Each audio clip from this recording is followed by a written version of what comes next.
Alright, so in today's lesson, we will learn extractions of metal. Yeah, we will learn how to extract the metal. How are we going to get pure metal? Yeah, alright. So the first concept that you must understand is this. Okay, so metal normally exists as compound when we first discover them. Yeah, so when we first discover the metal normally come in a compound form. Okay, just like this. Okay, just look at this diagram. Okay, so most of the metal, they are found in the earth crust. Okay, they are found in the earth crust. Most of the metal, yeah, they are found underground. Okay, most of the metal we found them underground. Okay, so for example, today if we want to get magnesium, so this is a person, so this person try to dig a hole. Okay, try to make a hole. Yeah, so if this person dig and make a hole, okay, just imagine this person keep on digging and then make a hole already. So in this hole, there is no way this person can find magnesium Mg directly. No way. Okay, you don't expect you like open the hole and then when you get the magnesium, it's already in Mg form. No way. You won't get Mg. Okay. Same thing. When you dig the hole, you want to get aluminium, you don't expect you will get Al, aluminium directly. No, you won't. Why? Because most of the metal, they always exist as compound. Compound means what? The metal normally combine with other things when we first discover them. Yeah, when we first discover the metal, normally they combine with other things. For example, aluminium, when you first discover the aluminium always exists naturally as aluminium oxide. So when you dig a hole, you won't get aluminium directly, but you will get aluminium oxide. Yeah, when you dig a hole, you get aluminium oxide, not aluminium. Yeah, you will get aluminium oxide. So metal love to combine with other things. So you can see in this case the aluminium combined with oxygen. Yeah, all right, so one more. Okay, so let's say when we first discover the iron will combine with oxygen to form iron trioxide. Yeah, so when we first discover, we will discover iron trioxide.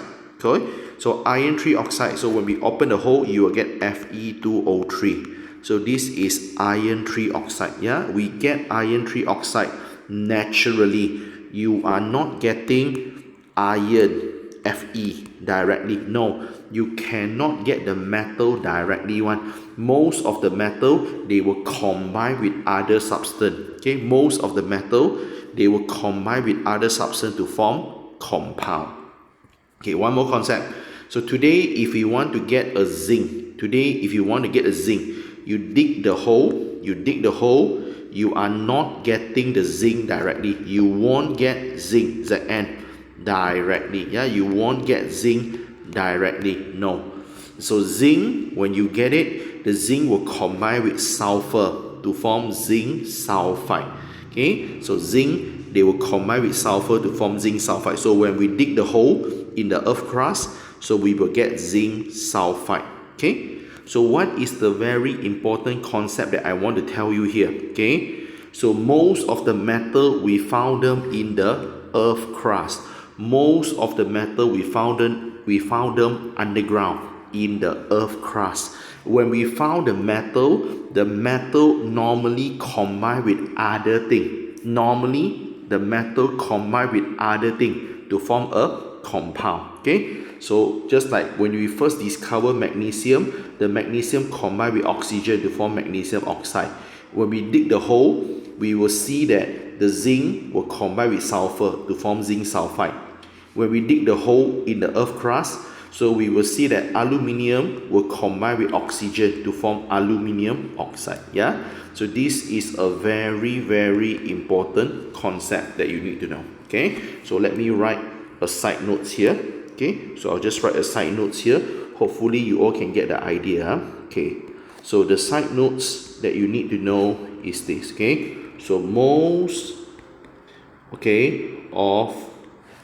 the metals, most of the metals we found them in the earth crust. Most of the metal we found them, they are in the earth crust. So this is the first concept. So another concept that you need to know is this. So the metal normally, they will combine with other substance. When we first found the metal, they normally combine with other substance. So metal normally combine with other substance. So metal normally combine with other substance, to form compound. So most of the metal, they will combine with other substance to form compound. When we first discover them. When we first discover them. So let me write the word discover. When we first discover them. So today when you dig the hole, when you first discover the metal normally combine with other substance. Aluminium combine with oxygen, you get aluminium oxide. Iron combine with oxygen, you get iron trioxide. Zinc will combine with sulfur to form zinc sulfide. Do you need to memorize all the thing here? No, you don't need. So you don't need to memorize all the things here. No need. You just need to understand that metal normally will combine with other substance when we first discover them. When we first discover the metal, they combine with other substance. Alright, so we have a special case. So the special case here is silver and gold. Silver and gold. So silver and gold, when we first discover them, they exist as element. Element means one species naturally. So which means that today if you dig the hole, when you found the silver is Ag. It's not combined with other things. It's not Ag2O. No. It's not AgCl. No. When we first discover the silver exists in element form. In element form, one species. So gold also same thing. Gold is not in your syllabus, but it's good to know. Gold, the formula is Au. Gold is called aurum, which you don't need to know it's not in your syllabus. It's not really in the syllabus. You don't need to purposely memorize. So aurum is your gold. So when we first dig the hole, we will find the gold without combine with other substance. So the gold can stand alone without combine with other substance. So here you must understand, only silver and gold, they can exist as element. Element means they are stand alone. They stand alone. They not combine with other thing naturally. So magnesium will combine with other thing naturally. Magnesium oxide. Aluminium will combine with oxygen naturally. Aluminium oxide. Iron will combine with oxygen naturally. Iron trioxide. Zinc will combine with sulfur when we found it naturally. Zinc sulfide. Silver, when we found it, it exists as element naturally. Gold, when we discovered it, it exists as element naturally. So this is what you need to know. So most of the metal, they will appear or exist as compound. Except gold and silver. Except gold and silver. So here, let me write. So you will get magnesium oxide. You are not getting pure magnesium directly. You will get aluminium oxide at first. You are not getting aluminium element directly. You are getting iron trioxide. Initially, you are not getting iron directly.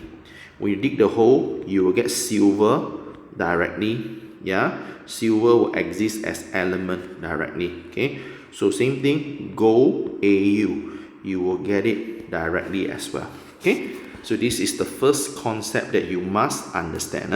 All right, so now the next thing is this. So now you need to learn another words. Okay, so the next words that you need to learn is called metal ore, O-R-E, ore. So what do we mean by ore? In this subtopic, in the extractions of metal, you will keep on seeing the word ore.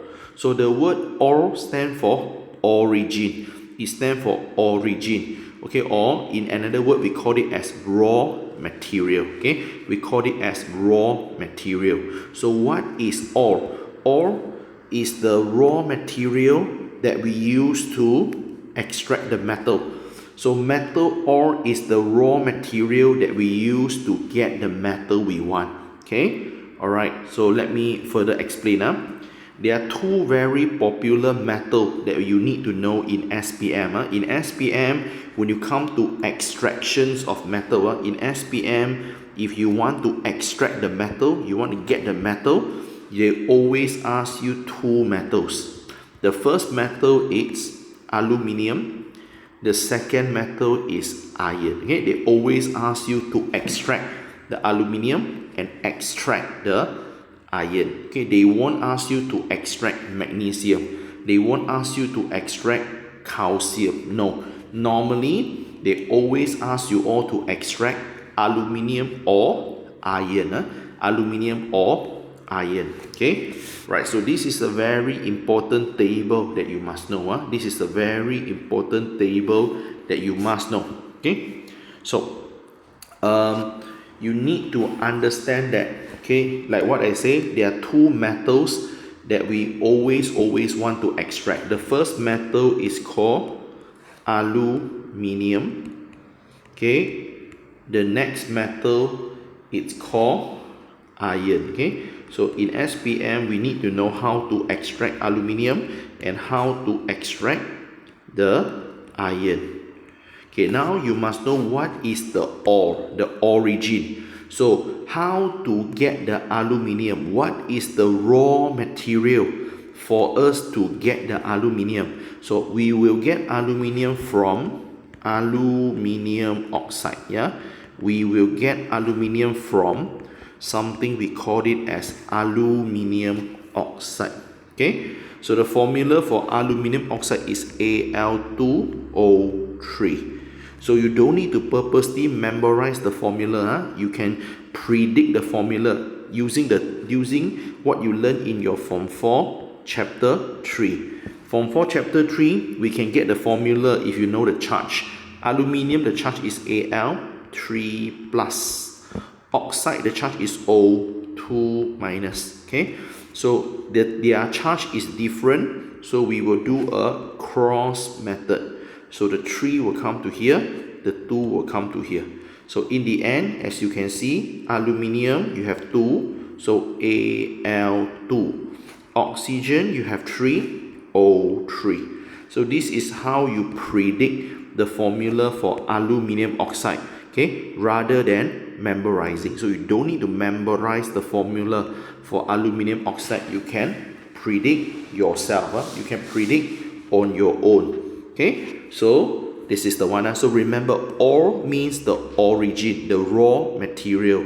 So to get aluminium, if we want to get aluminium, the raw material we must use aluminium oxide. Okay, aluminium oxide has a nickname. Aluminium oxide has a nickname. The nickname of aluminium oxide, you must know this.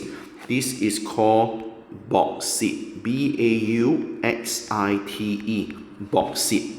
Some of the people pronounce as bauxite. Some people they pronounce as bauxite. It doesn't matter.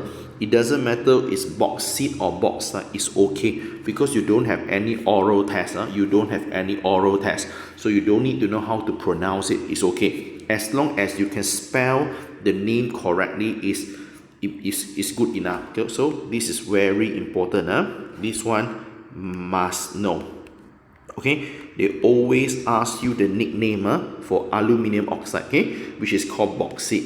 Okay, so let's go for another one. Another popular metal that we need to extract, it's called iron. So what is the ore, the raw material to get the iron? So the raw material to get iron is called iron trioxide. Okay, the raw material to get iron, it's called iron trioxide. So iron trioxide, what is the formula? You can predict yourself. Iron 3, the formula is Fe 3 plus. Oxide, the formula is O2 minus. So the charge is different, you do a cross. So when you do a cross, the formula it is Fe2O3. Okay, Fe2O3 is the formula for your iron trioxide. Yeah. So what is the nickname? Iron trioxide, the nickname, it's called hematite. Hematite. Hematite. Yeah. So make sure you know that bauxite, it is aluminium oxide, and hematite, it is iron trioxide. So you must know this. Okay, you must know this. All right. So this aluminium oxide and iron trioxide, this part is the what we call that, these are the proper name, the IUPAC name. So this is the IUPAC name, the proper name for it. Okay, so the proper name is called aluminium oxide, the proper name is called iron trioxide. Okay, so bauxite and hematite, this is called common name. Okay, we call it as common name. Okay, or I call it as nickname. Okay, all right, so make sure everyone know this. Okay, so now you should know already there are two metals that we will extract in SPM. One is aluminium, another one is iron. To get aluminium, we need to know what is the ore, what is the raw material to get aluminium. So we will get aluminium from aluminium oxide. Aluminium oxide also can call bauxite. We will get iron from iron trioxide. Okay, we will get iron from iron trioxide. Iron trioxide also called hematite. Okay, that's it. Okay, next one.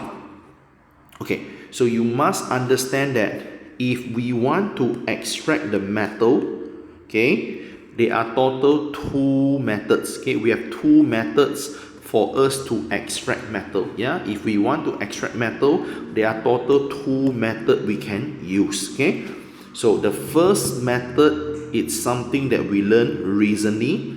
It's called electrolysis. Okay, the first method that we can use to extract metal is called electrolysis. The second method to extract the metal is called reduction by carbon. Okay, this is called reduction by carbon. Okay, so we have total two methods. One is electrolysis, another one is reduction by carbon. Okay, and you must know when to use electrolysis and when to use reduction by carbon. Okay, so I will explain more about that. I'll explain more on that in a short while, but now let me give you some rough idea first. Okay, I just give you some basic idea. Later I will explain out and I will teach you how to know when should we use electrolysis, when we should use reduction by carbon. Okay, all right. So electrolysis, okay, electrolysis is a method. Okay, electrolysis is a method for us to extract reactive metal. So we use electrolysis in order to extract reactive metal. Okay, so we will discuss what is reactive metal in a short while. Okay, so for now you just need to know that electrolysis is the method that we use to extract reactive metal. Yeah. So meanwhile, reduction by carbon is the method for us to extract less reactive metal. So use the word less reactive. Don't use the word unreactive. Cannot. Unreactive means there's no chemical reaction at all. Okay, unreactive means there's no chemical reaction at all. So cannot, you have to use the word less reactive. Okay, so if we want to extract, if we use the reduction by carbon, if we want to extract the less reactive metal. Okay, now how to know the metal is reactive or less reactive? How to know? So if you want to know the metal is reactive or less reactive, you need to refer to a very special table. This table is called Reactivity Series. Okay, you need to refer to a table. This table is called Reactivity Series. Okay, so what is reactivity series? Okay, so let me show you another concept. Okay, so in SPM, there are total 2 series that we learned so far. Okay, there are total 2 series that we learned so far. Okay, the first series is something that we learned recently. Okay, the first series is something that we learned recently when we cover the concept of metal displacement. Okay, so when we cover the concept of metal displacement, we learn about one series. Okay, so the first series, the first series is called, Electrochemical Series. Okay, so Electrochemical Series. Okay, so if you forget what is Electrochemical Series, please refer back to the metal displacement lesson that we learned. Yeah, please refer back to the metal displacement lesson that we learned. Okay, Electrochemical Series, we also can call it as ECS. Okay, the E stand for electro, the C stand for chemical, the S stand for series. Electrochemical Series. Okay, the second series is something that we will learn today, which is called Reactivity Series. Okay, so Reactivity Series is another series that we will learn today. Yeah, so please make sure you must aware that there are total 2 series in your SPM. Okay, all right, so now let me show you how to get the reactivity series. Okay, all right, so don't memorize your reactivity series. Okay, don't memorize your reactivity series. Okay, many school teacher will ask you all to memorize the reactivity series. You don't need to do that. Yeah, you don't need to memorize the reactivity series. So what you should do, I can give you a tips. Okay, so what you can do here in a simple way. So the tips is this. So you can actually modify. Okay, you can actually modify. Okay, you can modify the you can modify the ECS, electrochemical series, okay, in order to get your reactivity series. Okay, so I'll teach you how to modify. Okay, I'll teach you how to do the modification. Okay, all right, so let me start with the first one. So the first one, it is your electrochemical series. Okay, so let's start with electrochemical series.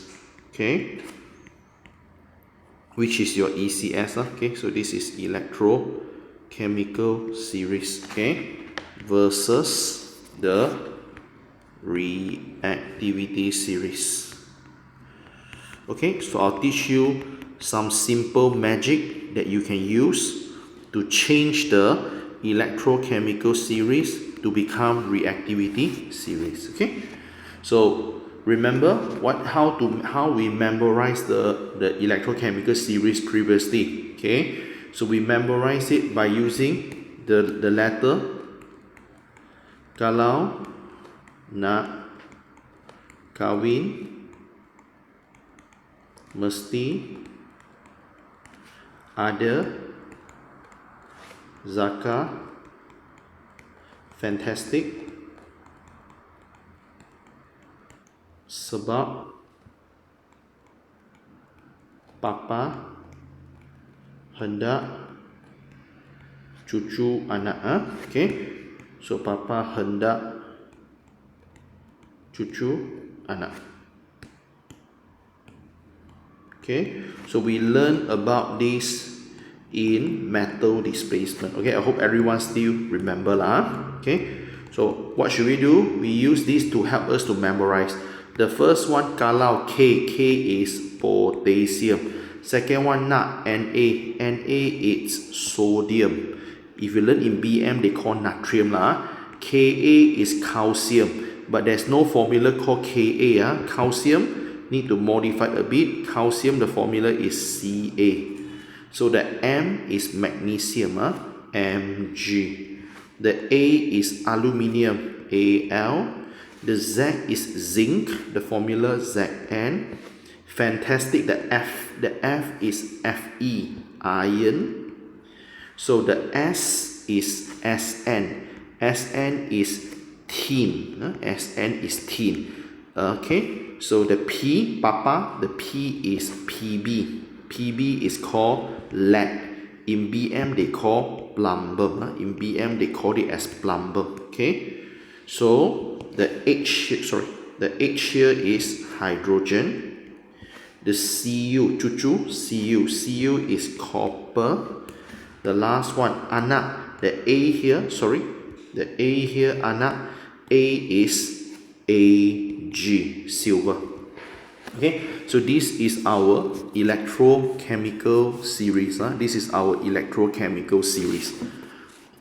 Okay, so now, how to modify to get your reactivity series. Okay, so you just need to copy the whole thing. You just copy the whole electrochemical series. Just copy it.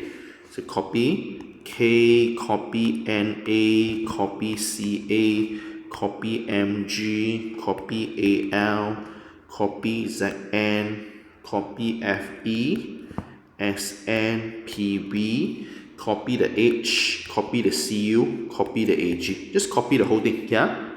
You copy the whole thing, then you go to find the substance called zinc. Go to find the zinc. Okay, go to find the zinc. Before the zinc here, you go to put in a carbon. Put C. C stand for carbon. Okay. So that's the difference. Okay. Electrochemical series don't have carbon. Reactivity series got carbon. That's the difference. Reactivity series got carbon. Where to put the carbon? Before the zinc. So just copy your electrochemical series, find the zinc, before the zinc, put in a carbon. Then you already get your reactivity series. So you don't need to memorize two tables. No need. Okay? You just need to memorize the ECS by using the kalau nak kahwin. You memorize the ECS and you modify the ECS to get your reactivity series. Okay, so this is a easier way for you to do it. Okay, this is a easier way for you to do it, so you don't need to memorize everything. Okay, now you need to know what is the difference between electrochemical series and reactivity series, because many people, they don't know why we need to learn two tables. Why not we using one table will do? Okay, why not we just use one table will do? Why we need to learn two tables? Okay, because these two tables will tell you different things. Okay, electrochemical series is related with electro. Electro means electron. So in electrochemical series, it tell you who love to donate electron. Okay, electrochemical series tell us who love to donate electron. The higher you are in the ECS, you are more and more keen. You love to donate electron. Okay, so in ECS, the higher the substance, you love to donate electron. Okay, so in ECS, tell you who love to donate electron. Reactivity series tell you about reaction with what? Oxygen. So in reactivity series, the higher the substance, it love to react with oxygen. Okay, so the higher the substance, it will love to react with oxygen. So that is the difference. Okay, so let's say if today we have electrochemical series, so you simply choose two substances, magnesium and iron. So magnesium is higher than iron in the electrochemical series, so magnesium is more keen to donate or lose electron than iron. Okay, that's it. So electrochemical series tell us who love to donate electron. Okay, electrochemical series tell us who love to donate electron. Yeah.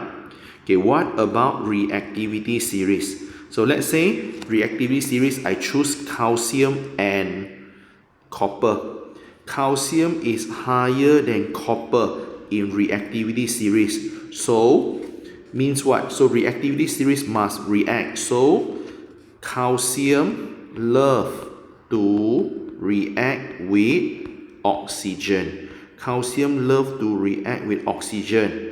Then copper. So calcium love to react with oxygen more than copper react with oxygen. You get it? So make sure you know there are total 2 series here, and you must know each series what actually they represent, what they tell you. Okay, you must know what they tell you. Okay, so this is a quick summary. Okay, so let's do a quick summary here. So electrochemical series will actually tell us, okay, who love or who is more keen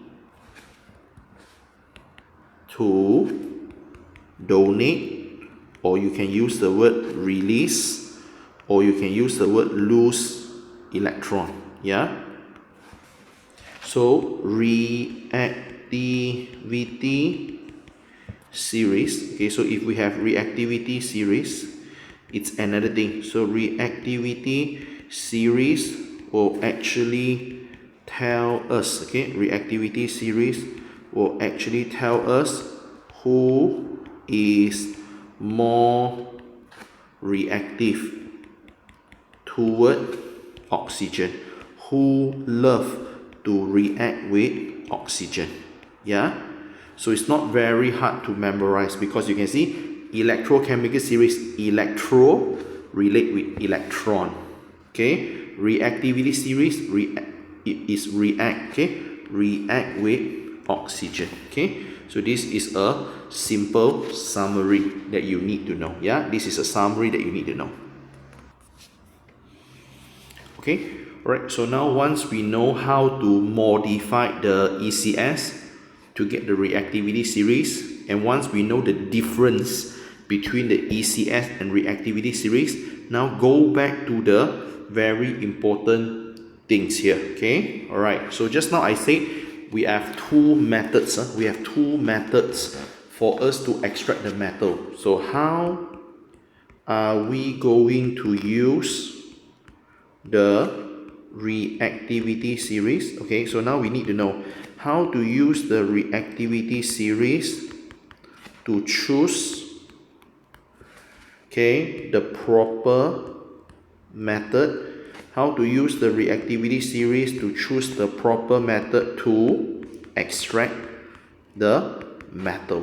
Remember, the main focus for today's lesson is extract metal. Yeah, so how are we going to use the reactivity series to choose the proper method to extract the metal? Okay, so let me teach you a simple thing. All right, so let's look at this. Okay, so this is so let me draw the reactivity series first. So I need to put the reactivity series first. Okay,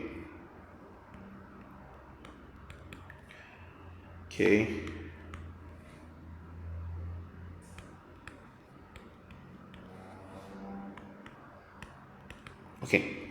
So when you come to reactivity series, the most important thing is carbon. The most important thing is carbon. Okay, so I'll draw two lines here. Okay, I'll draw one line on top and one line at the bottom. Yeah, all right. So all the metals that is higher than carbon, all the metals higher than carbon, we call them as reactive metal. Okay, we call them as reactive metal. Okay, and all the metal which is lower than carbon, all the metal lower than carbon, we call them as less reactive metals. Okay, so you need to know this. So by refer to reactivity series, okay, we will know which one is reactive metal and which one is less reactive metal. Okay, so then what is the next thing? So if we have reactive metal, okay, for those metal who is higher than carbon, for those metal who are higher than carbon, they are reactive metal. So we need to use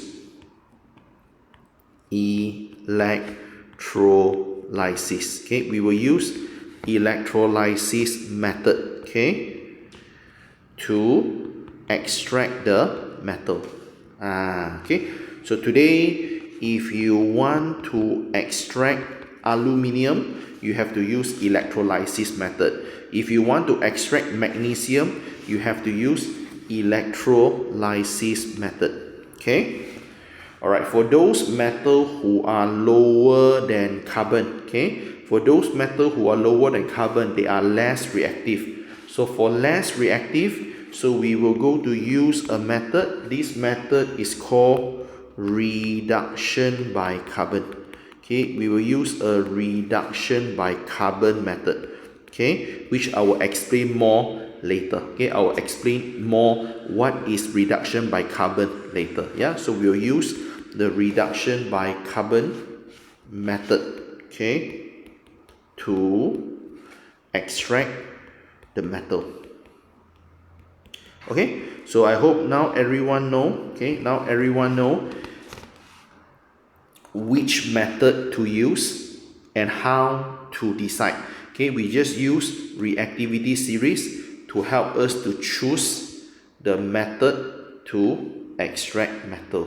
Yeah, so that is the one. Okay, so the next thing we will learn in detail about two. Okay, like what I say, in SPM they will ask you how to extract aluminium and they will ask you how to extract iron. Okay, we just focus on these two metal will do. Yeah, we just focus on these two metal, that is good enough already. Yeah, okay, so there are total two metal we will extract. So the first one we will start with aluminium. Okay, so let's start with this. Okay, so the first case that we will learn is extraction of aluminium. Okay, so we want to extract aluminium. Okay, so first of all, we must know what is the ores of aluminium. Alright, so we learned earlier on today. So the ore, the raw material, the raw material for the aluminium is aluminium oxide. Okay, so we will use aluminium oxide and we will try to get the aluminium from it. Okay, we want to extract the aluminium from the aluminium oxide. Okay, so aluminium oxide also known as bauxite. Okay, aluminium oxide also known as bauxite. Okay, So the method that we will use is this. Okay, so we learned already. So to extract the aluminium, if you check the reactivity series, aluminium is higher than carbon. So aluminium is reactive metal. So we have to use electrolysis method. Okay, so the method we will use is electrolysis. Okay, so we will use electrolysis method to extract the aluminium. Okay, so let me show you how to do that. Okay, I'll show you how to do that. Okay, and also what are the common or popular question in your SPM for this. Okay, all right, so first of all, I will draw a diagram. Okay, I'll draw a diagram.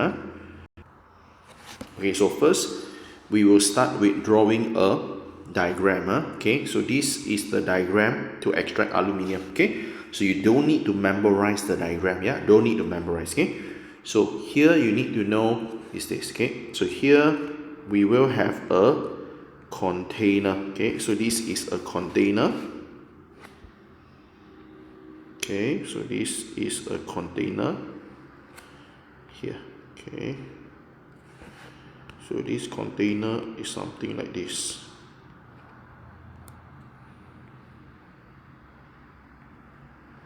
Okay, here, open a bit, open a bit here. Okay, alright, so you don't need to know how to draw this diagram. You don't need to purposely memorize this diagram. No need. This diagram will be given in your exam. Okay, so this whole container is connected to a negative power source. Okay, and this container is made of carbon. Okay, so this whole container is made of carbon. Okay, so this is a carbon container. Okay, and this container is connected to a negative power source. So this whole container is your cathode. Okay, so the whole container is cathode. So on top here, okay, on top here we have many electrodes. So here we have a few pieces of electrode. Okay, and all the electrode here is connected to a positive power source. Okay, all the electrode is connected to positive power source. So what it is? So this is your this is made of carbon, and all of them, okay, all of them, this one, all of them connect to a positive power source. So when you connect to positive power source, they are anode. So this is actually anodes because you have more than one. So all of them are anodes. Okay, so this is carbon anodes. So this is something new. This is something new for you because previously when we learned electrolysis, we used battery. But now we want to extract the aluminium. This extract aluminium is happen in industry. When you want to extract aluminium, this whole process is happen in industry. So when we have industry, we cannot use battery because why? The electric is too little. The electric is very little, so we don't use a battery. We use a proper power source. This one and this one. Yeah. Next one. Previously we learned about one anode and one cathode only. So previously we only have one anode and one cathode. Okay, but if you want to do this in industry, you want to do this in the kilang, in the factory, one anode and one cathode is too slow, very slow. Yeah, if you have only one anode and one cathode. So what happened is that you can see now we have many anodes. And the cathode that we have is not one road only. Now the whole container is the anode. Okay, the whole container is the anode. Okay, so when we come to factory, we want the process to be fast. So to make the process fast, so we will have many anode and also the cathode. So this is something that you must understand. Okay, all right.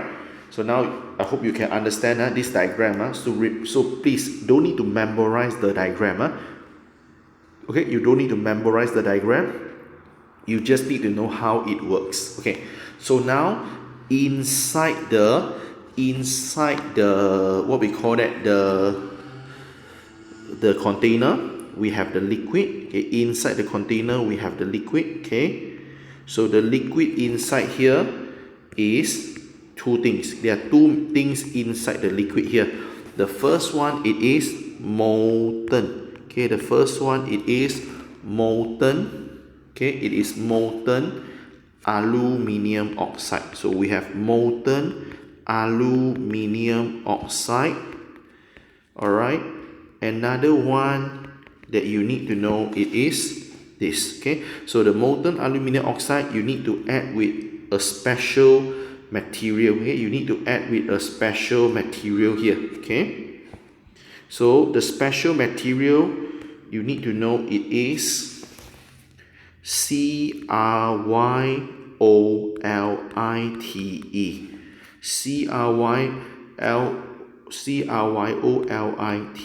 Okay, this is cryolite. Okay, cryolite. So in SPM, one of the popular question they can ask is this. One of the popular question they can ask you is, they will give you a diagram, then they will ask you, so if inside here you have molten aluminium oxide, add with a substance X. So they will ask you, what is substance X? So substance X is cryolite. Okay, so make sure you know the molten aluminium oxide need to add with a special ingredient. You need to add with a special substance. This special substance is called molten aluminium oxide. Okay, this special substance is called molten aluminium oxide. Sorry, molten cryolite. Sorry. Okay, this special substance is molten. So it's cryolite. Okay, sorry, I keep on making mistakes here. I repeat. They always ask you, the molten aluminium oxide need to add with a special substance. The special substance is cryolite. Okay, it's cryolite. Okay. So in SPM, there are a few popular questions they can ask you here. So there are a few popular questions they can ask you. So there are total 3 popular questions they can ask. Okay, so I'll show you one by one. So these are the popular, or we call common question. Okay, this is the common questions. Okay, in SPM. Okay, so there are total 3 common questions that you need to know for extractions of aluminium. So if you know these 3 questions, you shouldn't have any problem to answer this. Okay, so the first popular question they love to ask you is this: what is the function? What is the function of cryolite? Okay, so why we add cryolite? Okay, why we add cryolite into the molten aluminium oxide? Why? So let me tell you some story here first. I'll tell you a story, then only we continue. Okay, for your information, we know the word molten. We learned before. Molten stand for melted. Okay, we learned before. Molten stand for melted. So we need to melt aluminium oxide. So, and you know, when you want to melt a substance, you need to heat it. Yeah, when you want to melt a substance, you need to heat it. Okay, all right. So for your information, aluminium oxide has a very high melting point. Okay, aluminium oxide has a very high melting point. Okay, which is about 2000 degrees Celsius. Do you need to know the 2000? No need. You don't need to know the 2000 here. Okay, you just need to understand that aluminium oxide has to be melted in order to get molten form. So aluminium oxide has a super high melting point. Yeah. So when aluminium oxide has a high melting point, you need to use a lot of heat. We need to use a lot of heat, then only can melt it. So when you use a lot of heat, so you need to spend a lot of money, because the heat is not free one. You have to buy the energy. We have to buy the energy. So the cost is very, very high, because we need to spend a lot of money to buy the energy to heat the substance. Okay, so now when we add in cryolite, the whole things can be solved. Cryolite is a special ingredient that will have two important functions. Okay, cryolite have two important functions. The first function is this: cryolite can help us to lower the melting point. Okay, cryolite can lower the melting point of the aluminium oxide. Okay, cryolite can lower the melting point of aluminium oxide. So when you add the cryolite, when you add in the cryolite, the melting point will decrease. Okay, when you add the cryolite inside, okay, the melting point will decrease from 2000 become, let's say, 900. Okay, so when the melting point is lower, we will use lesser heat. Okay, we will use less heat to melt the aluminium oxide. When we use less heat, we don't need to buy so many energy, so the cost also lower. Yeah, so that's it. So you must understand that aluminium oxide has a very high melting point, so we need to use a lot of heat to melt it. Yeah, so if you put in cryolite, the melting point can be lower down. When the melting point is lower, okay, so we can save a lot of money. Okay, so another one function of cryolite is this: cryolite can also help us to increase the electric conductivity. Okay, cryolite also can increase electric conductivity. Okay, so why we want to increase electric conductivity? So remember what we are doing now. We are doing electrolysis. What is electrolysis all about? Electrolysis, we want to use electricity to break down a compound. Yeah, we want to use electricity to break down the chemical compound. So if you want to use the electric, so when we have increased electric conductivity, if the electric can be conducted very well, if you have a very good electric conductivity, your electrolysis can be very easy. Yeah, so the better the electric conductivity, the easier we do the electrolysis. Okay, the easier for us to do the electrolysis. Yeah, that's it. Okay, so these are the two reasons why we put in the cryolite. Okay, in SPM, if they ask you to give two functions, then you go to write both. If they only ask you for one function, they only ask you give me one function of cryolite. If they only ask you for one function, please write this. Okay, please write this one: lower the melting point of aluminium oxide. Why? Because in SPM marking scheme, if they ask for one answer, normally this is the only answer in the marking scheme. Normally this one they don't put in the marking scheme. So if you put this one, maybe the examiner will give you wrong. Yeah, so if they only ask for one answer, make sure you write the first one: lower the melting point of aluminium oxide. Okay, that's the first question they can ask you. The second question they can ask you is this. Okay, they will ask you to write the half equation. Okay, they can ask you to write the half equation. Okay, they ask you to write the half equations at anode and also cathode. Okay, they can ask you to write the half equation at the anode and also at the cathode.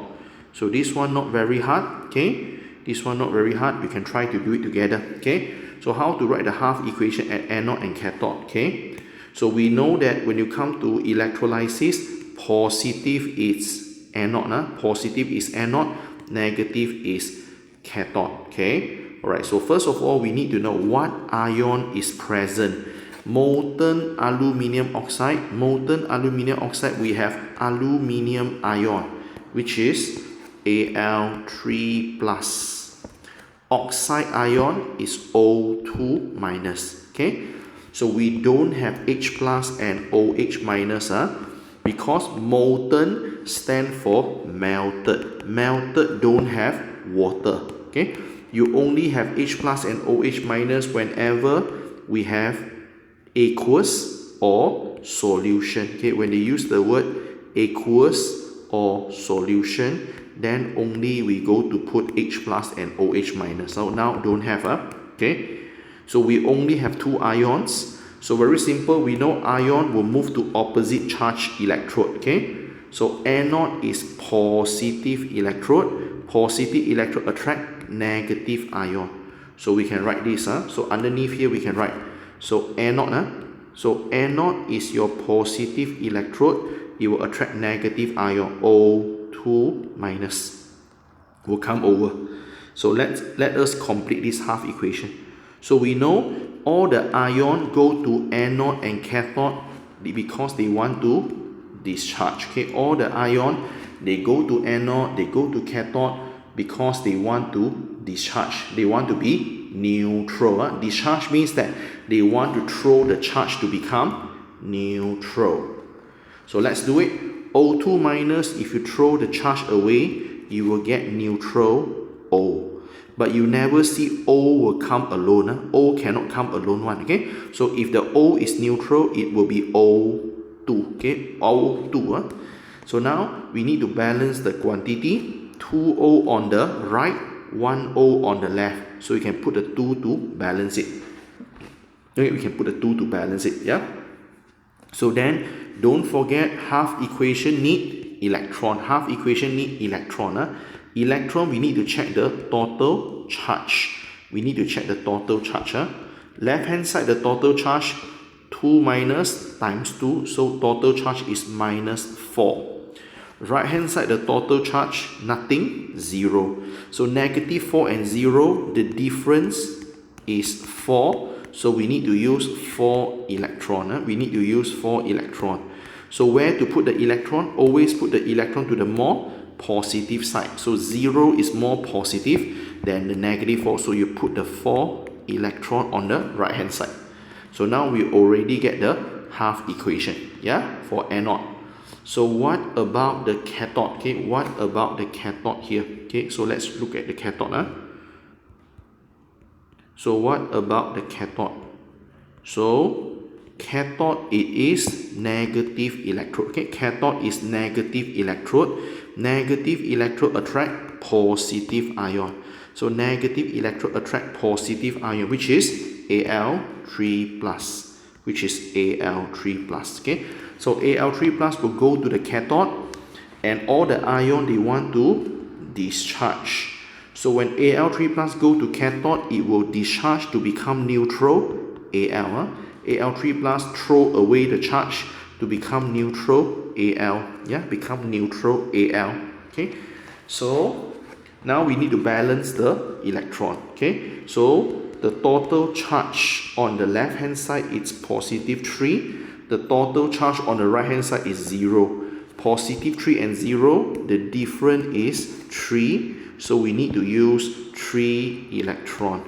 So always put the electron to the more positive side, which is the left hand side.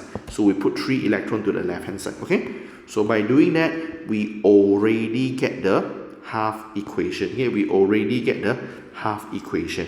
Yeah, all right, so all done. So this is the second question they can ask us. Another question which they love to ask is this. Okay, so they can also ask us. Okay, they also can ask us another common question here. Okay, so another popular question they can ask is this. Okay, they can ask you why the carbon anodes, why those carbon anodes need to be replaced. Why we want to replace or change the carbon anode? Regularly.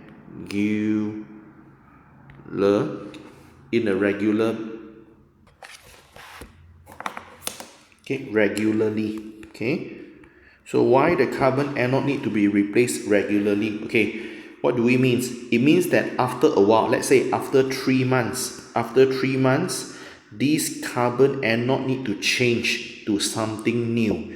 We need to change the carbon anode with something new. Okay, we need to change all the carbon anodes after a while. Okay, why? Okay, this is a very good question. Okay, this is a very good question. So why we need to change the carbon anode? Okay, so let me show you why. Okay, so all the anode here, they are made of carbon. All the anode here, they made of carbon. So, and then what is the product that we produce at the anode just now? Just now the anode produced oxygen. Okay, anode produce oxygen. So when we have oxygen, so we have bubbles. So these are some bubbles here at the anode. Okay, at the anode here we have oxygen gas. So what happened is this. Imagine this. Imagine this. So if this is the carbon anode, okay, this is the anode and it's carbon, and here we have the bubble which is oxygen. When carbon they meet with oxygen, they react. When carbon and oxygen meet together, they react. Carbon and oxygen can react to form carbon dioxide. Okay, the C and O can combine together to form CO2. So when carbon react with something, carbon is reactant. Yeah, when carbon react with something, carbon is reactant. And when carbon react, carbon will become lesser and lesser. Okay, just like this. Initially the carbon here has 10 gram. So some of the carbon react with the oxygen. So maybe now you left 4 gram. So when the carbon is lesser and lesser, you will see your anode here will become lesser also. So you see, initially your anode is like this. After a while, the anode become this. So if you look at this diagram, imagine initially you have many anode like this. Okay, after a while, the anode become lesser. The anode now become lesser. Yeah. Okay, so when the anode become lesser, so you need to change with a new one. Yeah, you need to change with a new one. So this is why. Okay, this is why the carbon anode you need to change or replace regularly. So how are we going to write the answer here? Okay, so the answer is this. The carbon anodes, they will react with oxygen to form carbon dioxide. Okay, the carbon anode can react with oxygen to form carbon dioxide. Okay, C plus O2 become CO2. So when the carbon they react, carbon will become lesser and lesser. So carbon anode will, carbon anode will use up. Use up means no more. Okay, use up means that running out of supply, no more. So when the carbon anode keep on react with the oxygen to form CO2, the carbon anode will become lesser and lesser. The carbon anode will become lesser and lesser. So sooner or later, there's no more. Okay, there is no more carbon at the anode. When no more carbon at the anode, then in the end we need to change with the new one. Okay, we need to change with the new one. Okay, so this is why we need to replace the carbon anode, okay, regularly. Okay, this is a very popular question.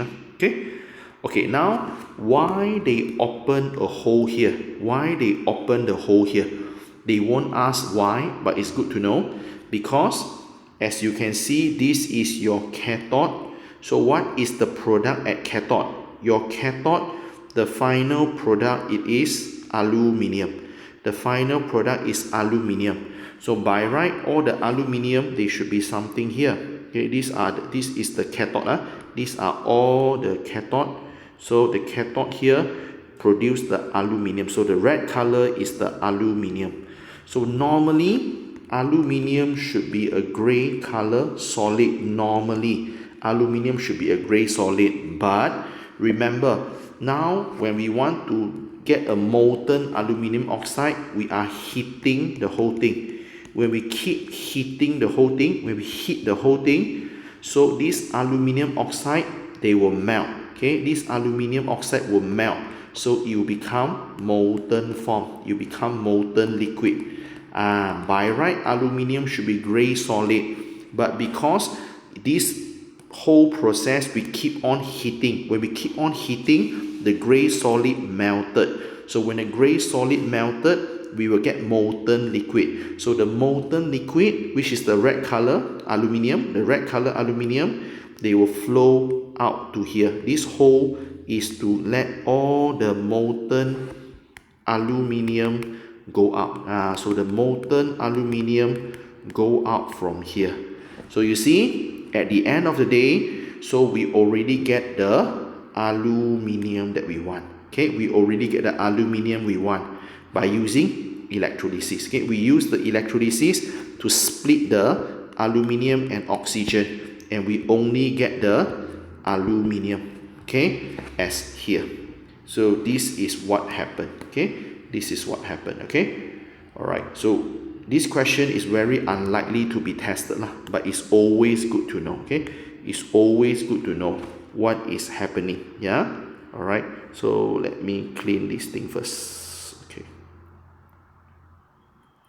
Okay, so I want you all to know the red color thing is the aluminium that we want to get. Okay, the red color thing is the aluminium that we want. Okay, so I let the red color to go out from here. Okay, I let the red color to flow out. Okay, from here. Okay, so the one going out here is your molten aluminium. Okay, so this is everything that you need to know, okay, for extractions of aluminium. Yeah, this is everything that you need to know for extractions of aluminium. Okay, so now we will continue with the next one. Okay, all right, so which is extractions of iron. Okay, so the next part we will learn on extractions of iron. Yeah,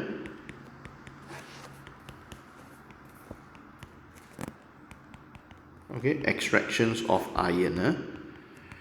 Okay, so for the extractions of iron, as usual, you need to know what is the ore. Ore means origin. So where we will get the iron. Okay, so what is the raw material for us to get the iron? So the ore is called, okay, iron oxide. Okay, we call it as iron oxide. Okay, we use the iron oxide to get the iron. So iron oxide has the nickname. Okay, we can call it as hematite. Yeah, we can call it as hematite. Okay, hematite is another name for iron oxide. Okay, hematite. Yeah. Okay, so which method that we should use in order to extract the iron? Okay, to extract the iron, which method we should use? Okay, so look at the reactivity series. So if you look at the reactivity series, you can see the iron is lower than the carbon. The iron is lower than the carbon. Okay, so all the metal lower than the carbon, we use reduction by carbon method. Yeah, we will use reduction by carbon method. Okay, so the method is reduction by carbon. Okay,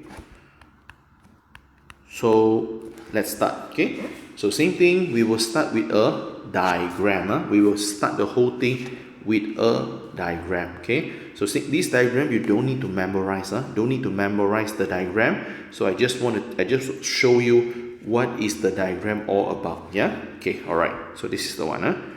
So this is the diagram. Okay, so your diagram, you have something like this. Okay, so you don't need to memorize the diagram here. Okay, so then you can go down. Okay, and then here you can have open, go in. Okay, then here you can have here this thing, go down here. All right. Okay, you don't need to memorize the diagram. Okay, so this whole thing is called a blast furnace. Okay, they call it a blast furnace. This whole thing, they call it a blast furnace. Okay, we call this whole thing as a blast furnace. Okay, so blast furnace, it's the name of the whole device. So this whole setup, they call it as a blast furnace. Okay, so I should put it here, pointing here. So this is a blast furnace. So in SPM, whenever you see the word blast furnace, you must able to relate with reduction by carbon. Okay, whenever you see blast furnace, the question is reduction by carbon. Okay, so here, this is the one. So this is the tips. Okay, so when you see the word blast furnace, all right, you always relate with reduction by carbon. Okay, reduction by carbon. So in SPM, whenever you see they write the word blast furnace, you know that the question actually want to test you on reduction by carbon already. Okay, so now first of all, you need to know this. So on top here, you need to put in the raw material. Okay, we need to put in the raw material to go in. Okay, so let us put in the raw material first. Okay, so there are total 3 raw material they will put in. Okay, we will put in the raw material. There are total 3 raw material that they will put in. Okay, and I'll tell you one by one what it is. Okay, so the first raw material they will put in is actually, okay, the iron ore. Okay, the iron ore. Okay, which is the iron 3 oxide. Okay, they will put in the iron ore, which is the iron 3 oxide. Okay, we put in the iron 3 oxide. Later we will get the iron. So the next thing that we need to put in is this. They will go to put in a substance called coke. C-O-K-E, coke.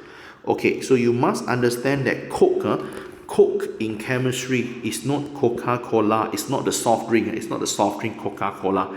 Coke is actually carbon. So in chemistry, coke is carbon. Okay, so this is another tips you must know. Coke is exactly the same as carbon. Okay, so when I say coke, I'm referring to carbon. Okay, yep. Okay, that's it, the one. Alright, so why we need carbon? Because remember, we are doing reduction by carbon. We need a carbon. So carbon has a few names. So now you should know already up until now. Carbon, you can also call it as graphite. Okay, when you learn electrolysis, in electrolysis, okay, carbon can also call graphite. Carbon can also call coke. Okay, so there's a few names for the carbon. Okay, which can be a bit confusing sometimes. Sometimes it can be a bit confusing. Okay, all right. So we have iron ore and coke, and then we have to put another one more substance. This substance you have to put in something called limestone. Okay, we have to put limestone. Okay, what is limestone? We learned this in Form 4 Chapter 6. Form 4 Chapter 6, we learned this before. Okay, so this is another tips. Okay, another important reminder lah. You must know this. Okay, so maybe I put it on the right hand side here, better. Okay, I put on the right hand side here. So limestone, when you see the word limestone, okay, so limestone is actually referred to calcium carbonate. Yeah, if you see the word limestone, okay, so limestone is referred to calcium carbonate. Yeah, formula for calcium carbonate is CaCO3. Yeah, the formula is CaCO3. Yeah, you learn this in your Form 4 Chapter 6. Okay, all right. So we have three things here. So iron ores, coke, and limestone. These are the three raw material that we put in. Okay, so now in the middle here, we will pump in some air. Okay, we will pump in some hot air. Okay, so you will let the hot air to go in here. Okay, and you also will let the hot air to go in here. Okay, so in the middle we will put in the hot air. Yeah, all right, so now I will explain step by step what is happening. Okay, I will explain step by step what is happening. All right, so you don't need to memorize the diagram, no need, but you need to know what is happening. You need to know what is happening. Okay, so first of all, we will focus on the coke, the carbon. Okay, first of all, we will focus on the coke, the carbon. Okay, so imagine we put in, so the carbon fall down to here. Okay, the carbon come to here. Okay, so the carbon fall down, and then, all right, so the carbon will react with the hot air. So inside the air we have oxygen. Inside the air we have oxygen. So the carbon will burn in the hot air. Okay, will burn in the hot air, all right, to produce carbon dioxide. Okay, so the first thing, so we have step by step here. Okay, step by step. Okay, so let's look at it. So step number 1. So what happened is that the carbon will actually react. Okay, the carbon will actually react with the oxygen. So where the oxygen coming from? In the hot air. Okay, you will react with the oxygen in the hot air. So when they react, so you will actually produce carbon dioxide. So when the carbon react with oxygen, so it will form carbon dioxide. Okay, so the equation is C plus O2. So the carbon react with the oxygen in the hot air, so you will form CO2. Okay, and you also need to know this reaction, when the carbon react with oxygen, so it is combustion. When carbon react with oxygen, is combustion, is burning, is burning. Burning always produce a lot of heat. So when carbon it's burning, it produce a lot of heat. So when carbon produce a lot of heat, it make the whole furnace to become hot. Okay, it make the whole furnace to become hot. Okay, so you can write this. Okay, so this reaction, okay, this reaction will actually produce a lot of heat. Okay, so when the carbon burn in oxygen, it produce a lot of heat, okay, to increase the temperature of the furnace. So now the furnace will become hot already. Okay, the furnace now become hot already because the carbon burn in oxygen to form carbon dioxide. So when carbon burning produce a lot of heat. So now inside the whole furnace is very hot already. Yeah, it's very hot inside the furnace. Okay, so this is the first step. Okay, so now let's look at step number 2. Okay, step number 2. Okay, so the CO2 will have 2 places to go. They have 2 places to go. Okay, so just now we already produced CO2. So some of the CO2 go out from the furnace. Some of the CO2 run away. They go out from the furnace. So where they go out? Here and here. So some of the CO2 get out from here. Some of the CO2 get out from here. Okay, so here I use different color lah. I use the blue color. So this one is the waste gas.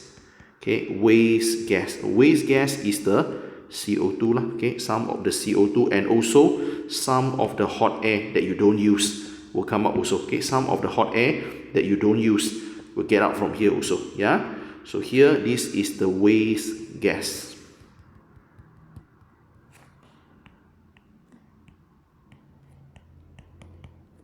And here also you have the waste gas. Okay, so I want to repeat one more time.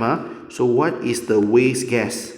It can be some of the hot air that you don't use, you go out, and it also can be some of the CO2 get out. Okay, all right, so if the CO2 get out, not all the CO2 will get out to these two. So you still have some CO2 stay inside here. Let's say you have 100 kilogram of CO2, maybe 40 kilogram of CO2 will get out. So you still have another 60 kilograms stay inside here. Okay, so the CO2 that stay inside will continue to react with the coke. So the coke keep coming in. Okay, the carbon keep coming in. So now what happened is that the carbon will react with the CO2. Okay, the carbon will react with the CO2. Okay, so let's do it. So step 2. Okay, so the carbon, or you can say the coke. You can use the word carbon or you can use the word coke. So the carbon will actually react with carbon dioxide. Okay, the carbon will react with carbon dioxide. So the C will react with CO2. Then you will form a substance. The substance you will form is called carbon monoxide.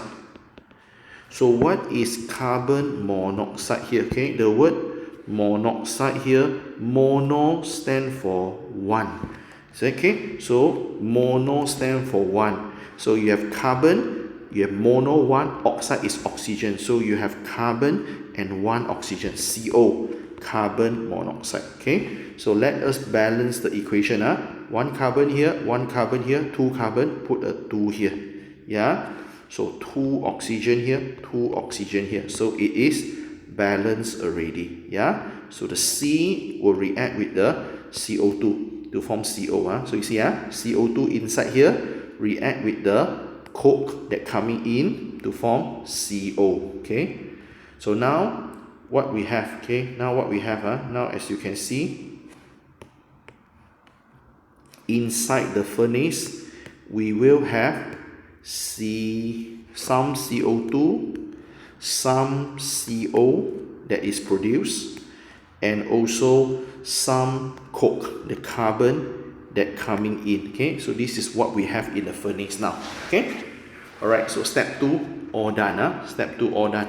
So let's look at step 3. So step 3 is the most important step. Okay, step 3 is the most important step now. Okay, so now what we want to do is this. Okay, so we have iron ore. Iron ore is iron 3 oxide. So the iron ore is actually iron 3 oxide, which is Fe2O3.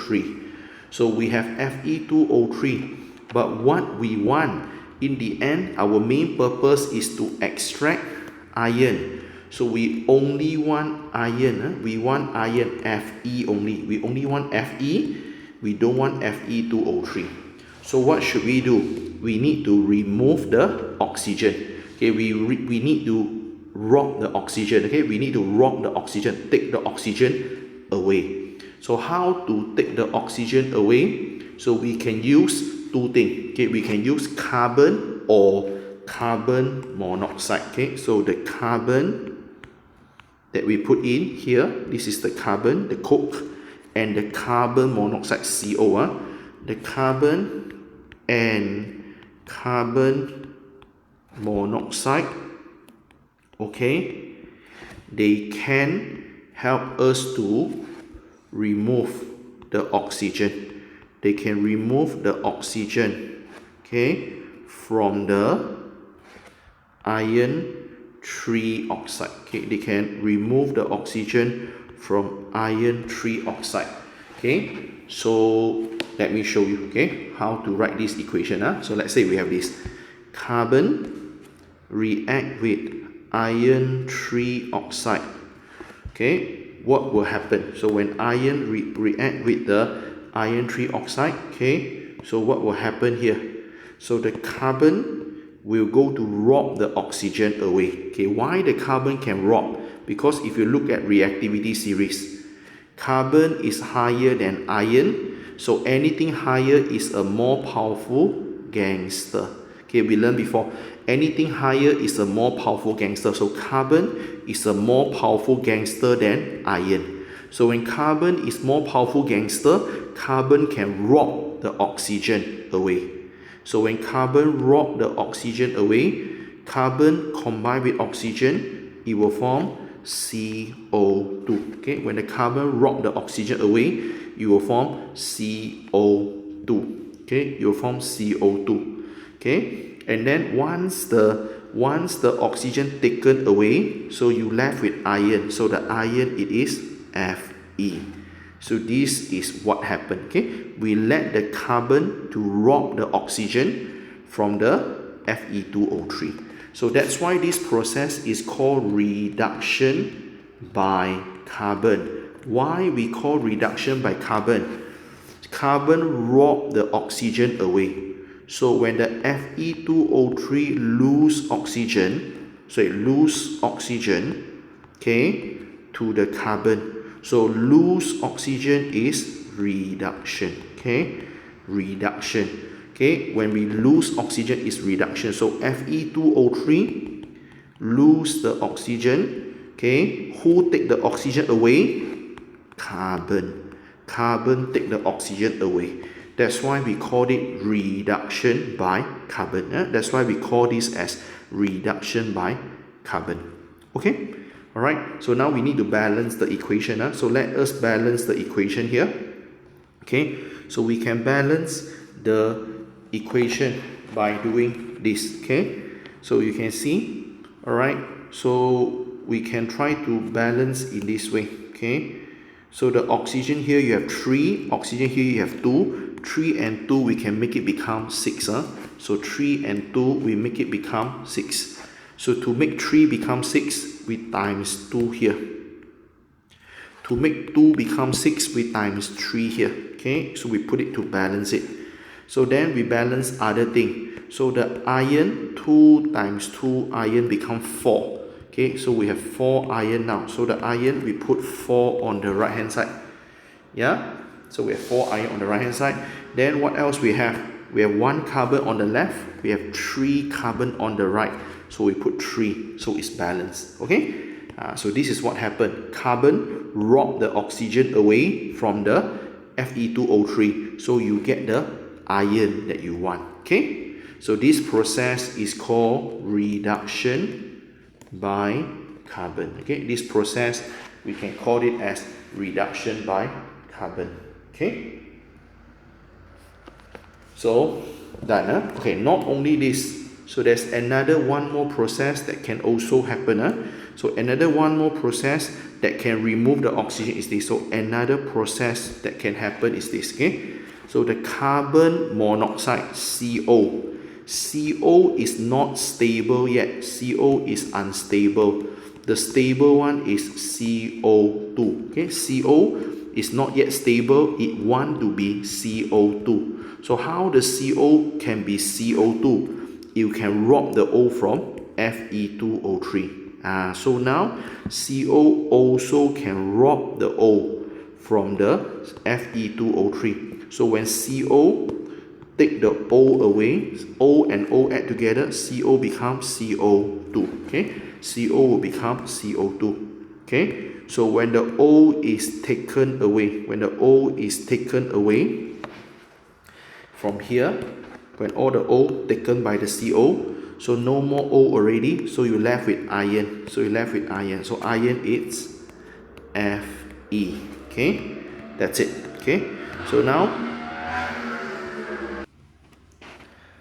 okay, so this equation also need to be balanced. Okay, this equation is a bit hard to balance. Okay, many students will do the same thing. They will see here the oxygen has 3, here you have 2, make it become 6. They put a 2 here and a 3 here. So 2 times 3 becomes 6, 3 times 2 becomes 6. But they forget here has 1 more oxygen. So it's not balanced. So how to balance this equation? So this is one of the hard equation to balance. This is one of the hard equation to balance. So I teach you a special way how to balance this equation. You see, CO want to rob the O from the Fe2O3. So CO want to become CO2, right? CO rob the O becomes CO2. So how many O you are rob? You take away. You rob 1 O. Okay, CO will rob 1 O in order to become CO2. So now when you have Fe2O3, so how many O to be robbed? 3 O. So we know every 1 CO will only rob 1 O. Since there are total 3 O here, how many CO we need?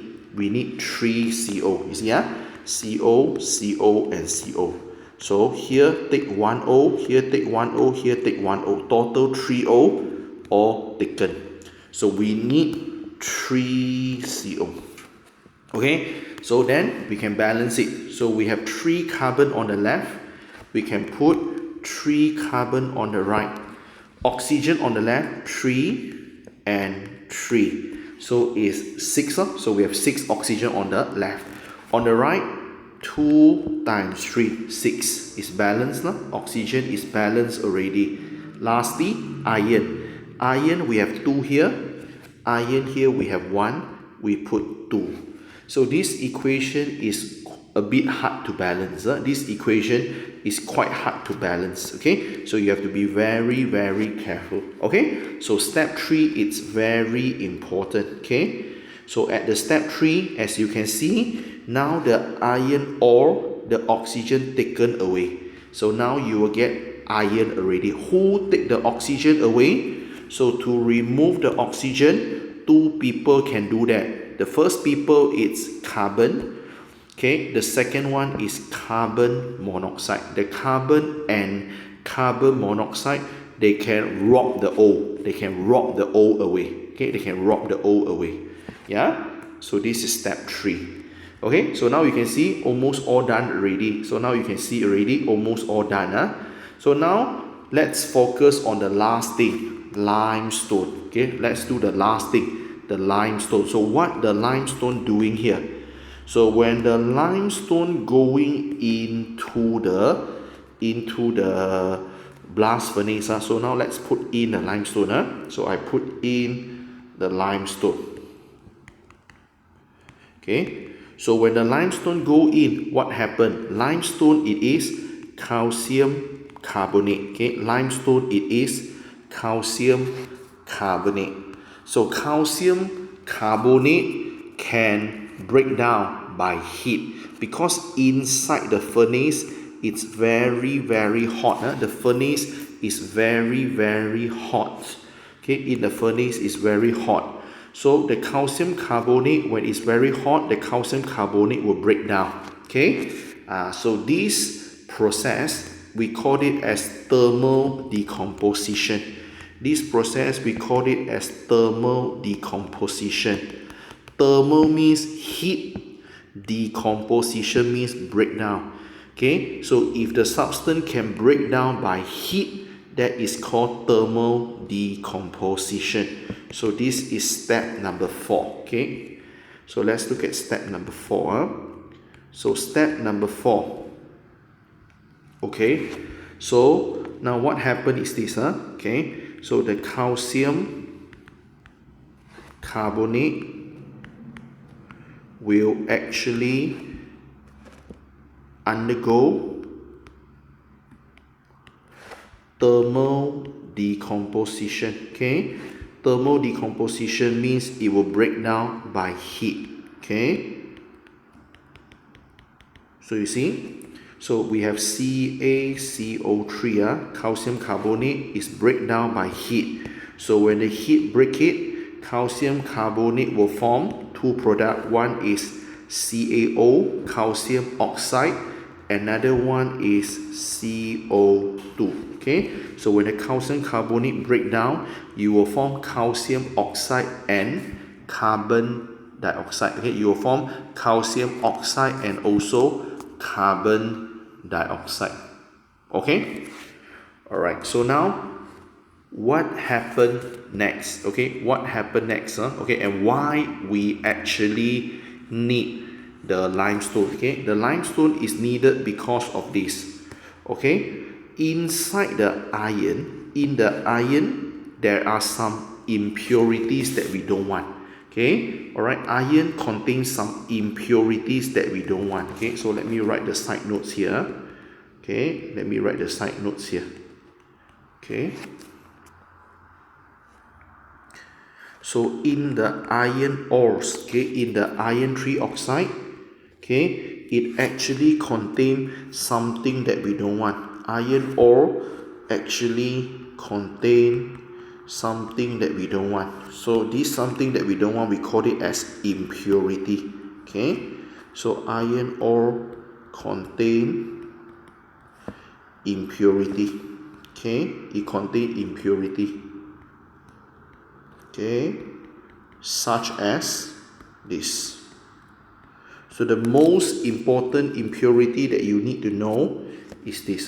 This impurity we call it as, okay, silica. You call it as silica. Okay, silica, another name is called silicon 4 oxide. Okay, you can call it as silicon 4 oxide, or you can just call it as silica. Okay, so the formula for the silicon 4 oxide is SiO2.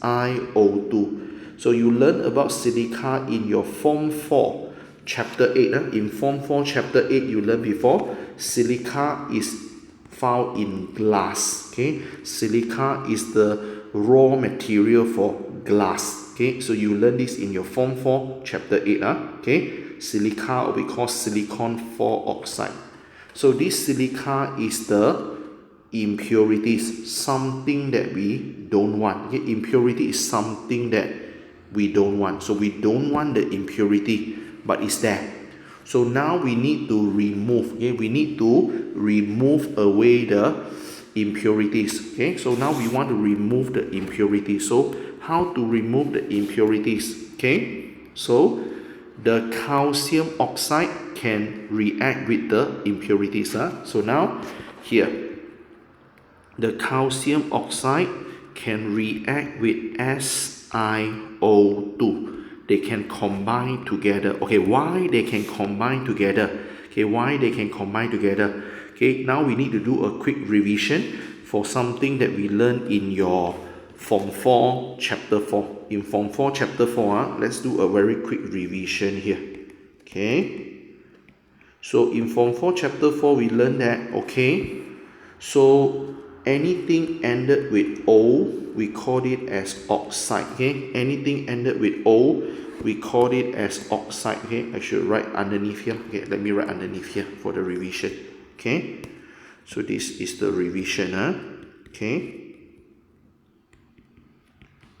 okay, you learn this in your Form 4 chapter 4, okay, under the periodic table, okay. So anything ended with O, you call it as oxides, okay. If anything ended with O, you call it as oxide. So oxide have total 3 types of oxide. So you have 3 types of oxide here, okay. So the first oxide, you call it as basic oxide, okay, basic oxide. So the next oxide, you can call it as acidic oxide. And then the third oxide you can call it as amphoteric oxide, okay. So you have total 3 oxide that you learn, okay. And you must know what is the difference. What is the difference between basic oxide, acidic, and amphoteric? Basic oxide means that the oxide contain alkaline properties, okay. The oxide has alkaline properties, okay. Acidic oxide, the oxide contain acid properties, okay. The oxide contain acid properties.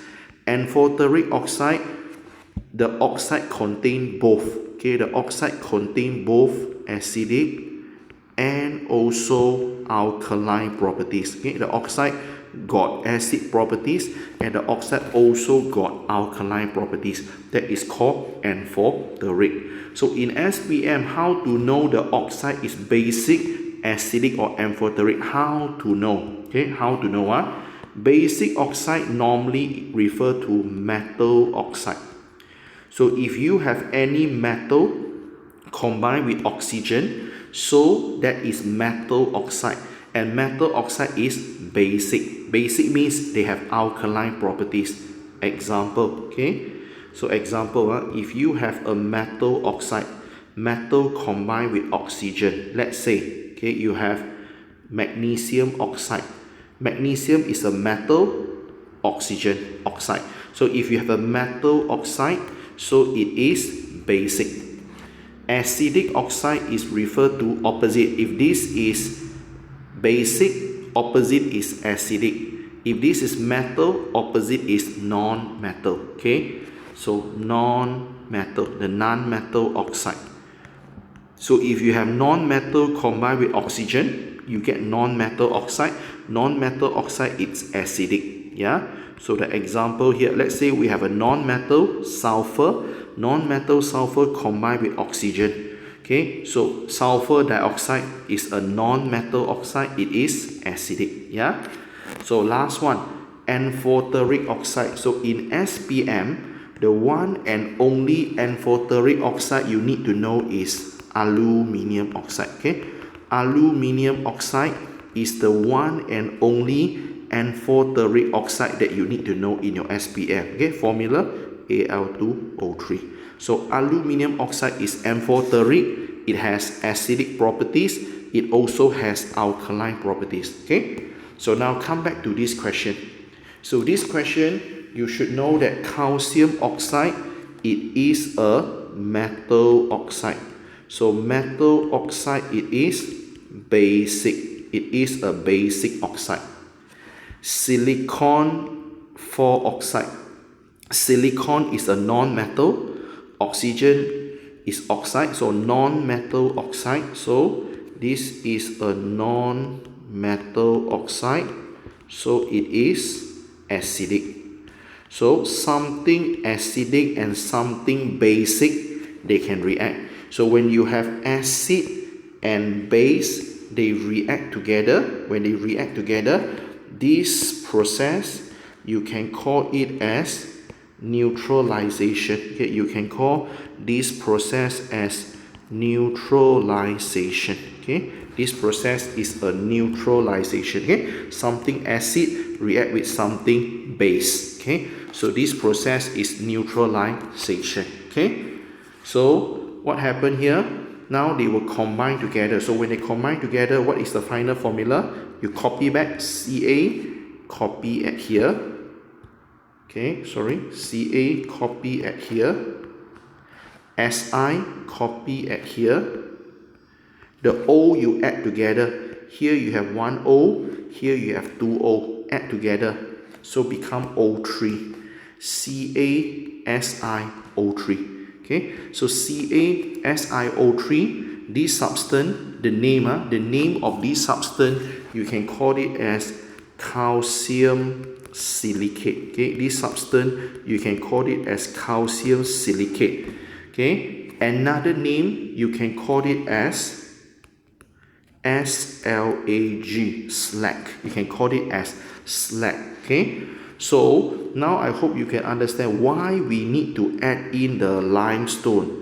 The limestone can help us to remove the impurities. The limestone can help us to remove the impurities, which is SiO2. Okay, so the limestone can help us to remove the impurities, which is SiO2. Okay, so if you don't remove the impurities, so later you have something that you don't want. Okay, so make sure you know limestone is calcium carbonate. It will break down by heat to form calcium oxide and CO2. The calcium oxide can go to react with the impurity SiO2. So when they react, so they will produce CaSiO3. Okay, this CaSiO3 you can call it as calcium silicate. You also can call it as slag. So now, how to remove the slag? How to remove the impurities? So let me show you the last diagram to finish with the whole thing here. Okay, so the last diagram is here. So as you can see, here you have two outlets. So why we have two outlets here? Because in the end, your product will have two layers. So you have two layers here. Okay, the one on the top layer, the one float on the top layer here is the slag. Okay, so here the top layer you have the slag, which is the dirty impurity. Okay, the impurity SiO2 combined with the CaO to form CaSiO3. So this CaSiO3 is the slag, so it will float at here. Then at the bottom here is the final product we want. So remember, just now we already produced the iron, because the oxygen take away by the C, oxygen take away by the CO. So the iron here will sink to the bottom. So the iron here will sink to the bottom. So at the bottom here, you have molten iron. Okay, that's it. So you can see in the end, the dirty slag and the molten iron is separated already. So slag we throw away from here, and then the molten iron we get it out from here. So in the end we get the molten iron that we want. Okay, so this is what happened. Okay, so this is the whole process step by step.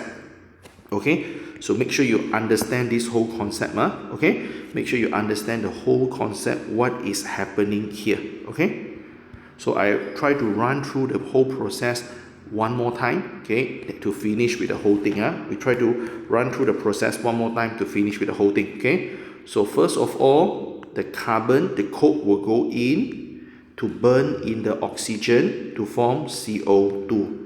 So this reaction produce a lot of heat, so the temperature in the furnace will go up. Temperature will go up. Okay, so then the coke will go in again to react with the CO2. So when the coke react with CO2, you form CO. Okay, so now what happened is this. Okay, so now we put in another substance, iron ore. Iron ore is Fe2O3. Fe2O3, we can take the oxygen away by the coke, by the carbon. So the carbon can take the oxygen away to become CO2, or the oxygen also can take away by the CO. When CO take away the oxygen, you become CO2 as well. So when the oxygen taken away, all the iron now is become Fe. So the iron will go and sink to the bottom. All the iron sink to the bottom. Okay, that's it. Okay, so finish already. So lastly, what about the limestone? Limestone is calcium carbonate. When the calcium carbonate go in, the furnace is very hot. So the calcium carbonate will break down to form calcium oxide and carbon dioxide.